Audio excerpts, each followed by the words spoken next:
akan mempresentasikan tentang bab 4 Indonesia dari masa kemerdekaan hingga masa reformasi. Perkenalkan, saya Santikiatri, absen 44 kelas 9C selaku ketua kelompok 7. Perkenalkan, nama saya Dini Desi Pranasari, absen 31. Perkenalkan, nama saya Niko Mangayu Astiti Septiantari, absen 30.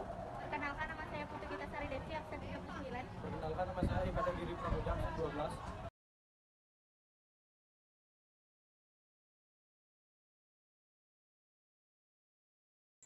Dengan nama pengajar yaitu Dr. Putu Eka Juliana Jaya, SE, MSI. Subbab C yaitu masa demokrasi terpimpin pada tahun 1959 sampai 1965. Berikut ialah gambarnya. Gambar ini bersumber dari gurupendidikan.com. Masa demokrasi terpimpin ialah masa saat Indonesia menerapkan sistem yaitu semua keputusan pemerintah berpusat pada kepala negara. Yang pertama yaitu perkembangan politik. Yang A yaitu Dekret Presiden 5 Juli 1959. Yang pertama yaitu menetapkan pembubaran konstituante. Yang kedua yaitu menetapkan UUD 1945 berlaku bagi segenap bangsa Indonesia dan seluruh tumpah darah Indonesia, terhitung mulai tanggal penetapan dekret dan tidak berlakunya lagi UUD sementara atau UUDS. Nomor 3 yaitu pembentukan MPRS yang terdiri dari anggota DPR ditambah dengan utusan-utusan dan golongan, serta pembentukan Dewan Pertimbangan Agung Sementara atau DPAS. B yaitu penyimpangan terhadap UUD 1945. Yang pertama yaitu seharusnya anggota MPRS dipilih melalui pemilu bukan ditunjuk dan diangkat oleh presiden. Yang kedua, presiden membubarkan Dewan Permusyawaratan Rakyat atau DPR hasil pemilu 1955 dan menggantinya dengan Dewan Permusyawaratan Rakyat Gotong Royong atau DPR-GR. Seharusnya kedudukan presiden dan DPR ialah setara. Nomor 3 yaitu seharusnya presiden dipilih setiap 5 tahun sekali melalui pemilu sebagaimana amanat UUD 1945, bukan diangkat seumur hidup. Yang C yaitu kekuatan politik nasional. Sampai tahun 1961 hanya ada 10 partai politik yang diakui oleh pemerintah, yaitu PNI, NU, PKI, Partai Katolik, Partai Indonesia, Partai Murba, PSII, IPKI, Parkindo, dan Perti. Yang D yaitu politik luar negeri. Berdasarkan UUD 1945, politik luar negeri yang dianut Indonesia ialah politik luar negeri bebas aktif. Yang pertama yaitu OLDEFO dan NEVO. OLDEFO yaitu The Old Established Forces adalah sebutan untuk negara barat yang mapan ekonominya, khususnya negara-negara kapitalis. NEVO atau The New Emerging Forces adalah sebutan untuk negara baru, khususnya negara-negara sosialis. Yang nomor 2 yaitu politik mercusuar. Politik mercusuar ialah politik yang dijalankan Presiden Soekarno bahwa Indonesia merupakan mercusuar yang menerangi jalan bagi NEVO di seluruh dunia. 3. Indonesia dalam gerakan non-blok dengan tujuan A. Menentang imperialisme dan kolonialisme. B. Menyelesaikan sengketa secara damai. C. Mengusahakan pengembangan sosial ekonomi agar tidak dikuasai negara maju. D. Membantu perdamaian dunia dan berusaha meredakan ketegangan Amerika Serikat dengan Uni Soviet. 4. Konfrontasi dengan Malaysia. Konfrontasi Indonesia-Malaysia adalah sebuah peristiwa perang terkait persengketaan wilayah dan penolakan penggabungan wilayah Sabah, Brunei, dan Sarawak. Pertikaian ini terjadi antara Federasi Malaysia dan Indonesia. Gambar ini bersumber dari kompas.com. 5. Pembebasan Irian Barat. A. Pada tahun 1956, Indonesia secara sepihak membatalkan hasil KMB dan secara otomatis membubarkan Uni Indonesia Belanda. Melalui Undang-Undang Nomor 13 Tahun 1956, tanggal 3 Mei 1956, Indonesia menyatakan bahwa Uni Indonesia Belanda tidak ada. Berikut ialah gambarnya. Gambar ini bersumber pada antarnews.com. 1. Kekuasaan Belanda atas Irian Barat berakhir pada 1 Oktober 1962. 2. Irian Barat berada di bawah perwalian PBB hingga 1 Mei 1963 melalui lembaga UNT, Unit Nations Temporary Access Authority, yang dibentuk PBB. 3. Pada 1 Mei 1963, Irian Barat diserahkan kepada Indonesia. 4. Pemerintah Indonesia wajib mengadakan pendapat rakyat Irian Barat untuk menentukan akan berdiri sendiri atau tetap bergabung dengan Indonesia. Operasi Trikora Desember 1961 hingga Agustus 1962, operasi militer yang dilancarkan Indonesia untuk melawan pendudukan Belanda di Irian Barat. Operasi ini berakhir dengan pendudukan militer Indonesia terhadap Irian Barat. Peristiwa G30S PKI 1965. Peristiwa ini terjadi pada malam tanggal 30 September 1965. Sekelompok militer di bawah pimpinan Letkol untuk menculik dan membunuh 6 perwira tinggi Angkatan Darat dan meletakkan mayat mereka di sebuah peti tua baik di Lubang Buaya, Jakarta. 2. Perkembangan ekonomi. Langkah-langkah yang diambil pemerintah untuk memperbaiki kondisi ekonomi yaitu A. Pembentukan Dewan Perancang Nasional Depernas. Tugas Dewan ini ialah menyiapkan rancangan undang-undang pembangunan nasional yang berencana dan menilai pelaksanaan pembangunan tersebut. B. Devaluasi mata uang rupiah pada tanggal 24 Agustus 1959. Pemerintah menurunkan nilai mata uang 1.000 dan 500 menjadi 100 dan 50 dan melakukan pembekuan pada simpanan di bank yang melebihi jumlah Rp25.000. C. Deklarasi ekonomi. Dekon merupakan strategi dasar dalam ekonomi terpimpin untuk menciptakan ekonomi nasional secara demokratis dan bebas imperialisme untuk mencapai kemajuan ekonomi. Berikut ialah gambarnya. Gambar ini bersumber pada BBC. 3. Kehidupan masyarakat Indonesia pada masa demokrasi terpimpin. A. Kehidupan sosial. Dinamika politik yang terjadi pada masa demokrasi terpimpin berupa persaingan antar kekuatan politik yang ada berpengaruh terhadap kehidupan sosial masyarakat Indonesia waktu itu. Ajaran Nasakom atau nasionalis agama komunis yang diciptakan Presiden Soekarno sangat menguntungkan PKI dan membuat kedudukannya di Indonesia semakin kuat. B. Pendidikan. Tercatat pada 1961 telah berdiri sebanyak 181 buah perguruan tinggi. C. Kebudayaan. Dalam bidang seni, muncul berbagai lembaga yang dibangun oleh partai politik seperti Lembaga Kesenian Rakyat milik PKI, Lembaga Kesenian Nasional milik Partai Nasional Indonesia, Lembaga Seni Budaya Muslimin Indonesia atau Lesbumi milik Nahdlatul Ulama, dan Himpunan Budayawan Islam milik Masyumi.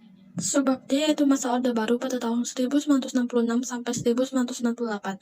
Gambar ini bersumber dari kompas.com. Masa Orde Baru adalah sebutan bagi masa pemerintahan Presiden Soeharto di Indonesia. Masa Orde Baru berlangsung dari tahun 1966 sampai tahun 1998. 1. Perkembangan politik. A. Super Sembar, tanggal 12 Januari 1966. Belajar mahasiswa. Masyarakat mengajukan 3 tuntutan rakyat Tritura yang berisi 1. Bubarkan PKI, bersihkan kabinet Dwi Korah dari unsur-unsur gerakan 30 September, turunkan harga. Guna memulihkan keamanan negara, pada tanggal 11 Maret 1966, Presiden Soekarno mengeluarkan surat perintah kepada Letjen Soeharto untuk mengambil tindakan dalam rangka memulihkan keamanan dan kewibawaan pemerintah. Surat itu dikenal sebagai Surat Perintah 11 Maret atau SP 11 Maret atau Super Semar. Isi Super Semar adalah pemberian mandat kepada Letjen Soeharto selaku Panglima Angkatan Darat dan Pangkop Kamtib untuk memulihkan keadaan dan kewibawaan pemerintah. B. Penataan stabilitas politik. Langkah-langkah yang dilakukan untuk penataan stabilitas politik antara lain: 1. Pemulihan politik luar negeri Indonesia bebas aktif. Ketetapan MPRS nomor XII MPRS 1966 tentang kebijaksanaan politik luar negeri RI bebas aktif. 2. Pemulihan hubungan dengan Malaysia. 3. Kembali menjadi anggota PBB. 4. Ikut memprakarsai pembentukan ASEAN. C. Penyederhanaan partai politik. 3. Kekuatan sosial politik yaitu 1. Partai Persatuan Pembangunan atau PPP, yaitu gabungan dari NU, Permusi, PSII, dan Perti. 2. Partai Demokrasi Indonesia. 3. Golongan Karya atau Golkar. D. Pemilihan umum. Selama masa Orde Baru, pemerintah melaksanakan 6 kali pemilu pada tahun 1971, 1977, 1982, 1987, 1992, dan 1997. E. Pedoman Penghayatan dan Pengamalan Pancasila atau P4. Pada tanggal 12 April 1976, Presiden Soeharto mengemukakan gagasan pedoman untuk menghayati dan mengamalkan Pancasila, yaitu Eka Prasetya Pancakarsa, untuk mendukung pelaksanaan Pancasila dan UUD 1945 secara murni dan konsekuen. F. Dwi Fungsi ABRI. Dwi Fungsi ABRI ialah ABRI dengan 2 fungsi, yaitu sebagai pusat kekuatan militer yang melindungi bangsa Indonesia dan sebagai kekuatan sosial yang aktif melaksanakan kegiatan pembangunan nasional. 2. Perkembangan ekonomi. Dalam melaksanakan program ekonomi, pemerintah menetapkan kebijakan ekonomi jangka pendek dan jangka panjang. 3. Kehidupan masyarakat Indonesia pada masa Orde Baru.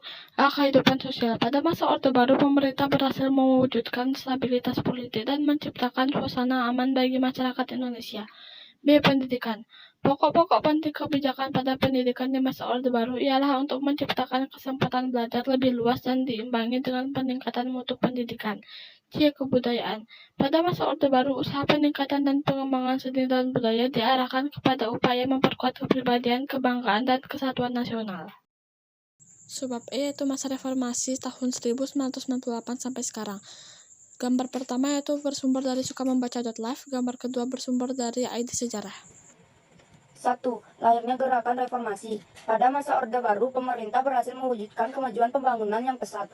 Namun kemajuan pembangunan itu ternyata tidak merata. Demonstrasi mahasiswa berskala besar terjadi di seluruh Indonesia. Tuntutan mahasiswa dalam aksi penurunan harga sembako, penghapusan monopoli, kolusi, korupsi, dan nepotisme KKN, serta menuntut Presiden Soeharto turun dari jabatannya. 18 Mei 1998, Ketua MPR, DPR, Harmoko meminta Presiden Soeharto turun dari jabatannya.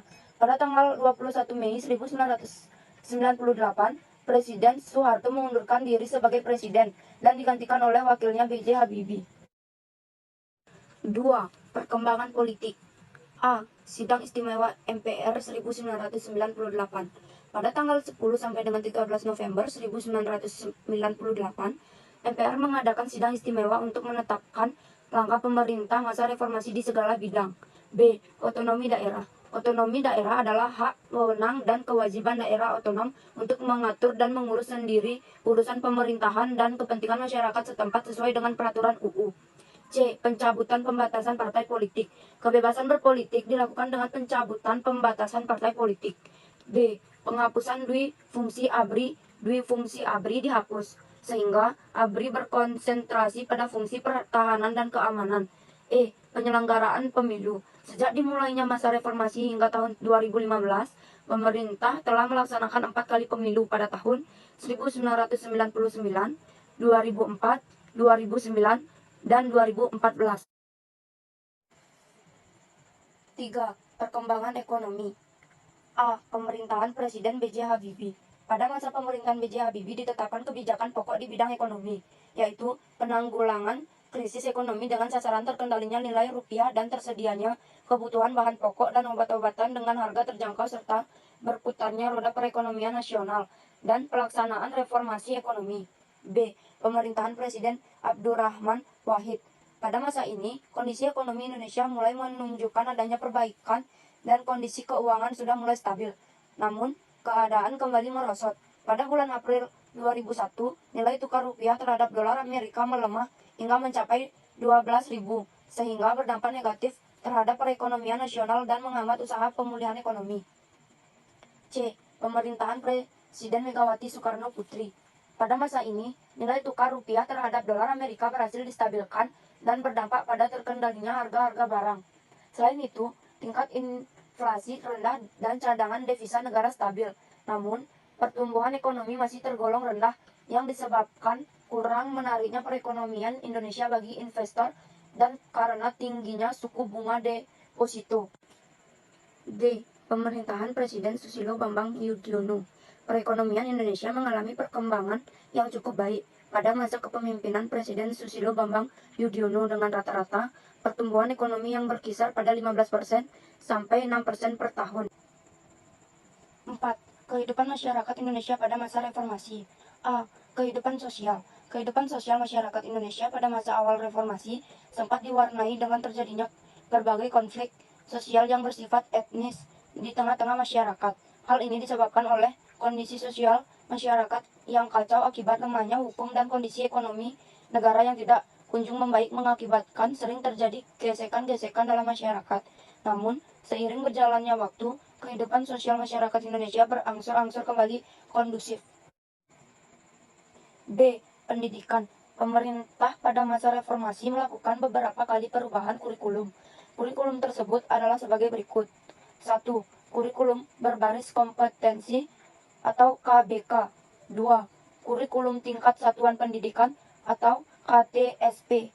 3. Kurikulum 2013. Dan yang keempat, kurikulum merdeka. C. Kebudayaan. Dalam bidang kebudayaan dilakukan upaya pelestarian budaya dengan mendaftarkan warisan budaya Indonesia ke United Nations Educational, Scientific, and Cultural Organization UNESCO atau Organisasi Pendidikan, Keilmuan, dan Kebudayaan Perserikatan Bangsa-Bangsa. Kesimpulannya ialah di Indonesia terdapat beberapa masa, yaitu masa demokrasi terpimpin, masa Orde Baru, dan masa reformasi dengan terdapat beberapa peristiwa sejarah perkembangan politik, ekonomi, serta kehidupan pada masa itu yang berbeda-beda dan berkembang pesat setiap masanya.